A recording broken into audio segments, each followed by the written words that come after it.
بسم اللہ الرحمن الرحیم۔ نبی کریم صلی اللہ علیہ وآلہ وسلم کے پاس ایک صحابی آئے اور تنگی رزق کا شکایت کی۔ اللہ کے نبی صلی اللہ علیہ وسلم نے ایک عمل بتایا کہ یہ عمل کرو اور پورے وثوق اور پورے یقین کے ساتھ کرو، آپ کو کبھی بھی رزق کے حوالے سے کوئی پریشانی نہیں آئے گی۔ وہ عمل اتنا بڑا نہیں ہے اور وہ عمل انتہائی مختصر سا عمل ہے، بالکل چھوٹا سا عمل ہے۔ اگر کوئی اس کو اپنا لے تو واقعتاً اس بندے کو رزق کی کوئی کمی نہیں آئے گی، کوئی پریشانی نہیں آئے گی، کوئی کسی غم اور پریشانی میں مبتلا نہیں ہوگا۔ چھوٹا سا عمل ہے۔ اللہ کے نبی صلی اللہ علیہ وآلہ وسلم نے بتایا کہ جب آپ گھر کے اندر داخل ہو، کوئی ہو یا نہ ہو، کوئی سنے یا نہ سنے، آپ نے ایک بار کہنا السلام علیکم ورحمۃ اللہ وبرکاتہ۔ دوسرا آپ نے یہ کام کرنا ہے کہ آپ نے درود شریف مجھ پہ پڑھنا ہے، نبی پاک صلی اللہ علیہ وسلم نے فرمایا۔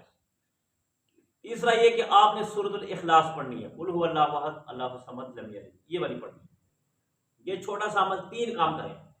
وہ صحابی نے ایسے کیا، یہ عمل کیا۔ کچھ دنوں بعد اللہ کے نبی کے پاس آیا، بڑا حشاش بشاش ہنستا ہوا، کھلکھلاتا ہوا چہرہ، کہنے لگا یا رسول اللہ صلی اللہ علیہ وسلم، آپ کے بتائے ہوئے طریقے پر میں نے عمل کیا، اللہ نے مجھے اتنا رزق دیا، اتنا رزق دیا کہ اب میں پریشان ہوں کہ میں کس کس کو دوں اور کس کس کو نہ دوں۔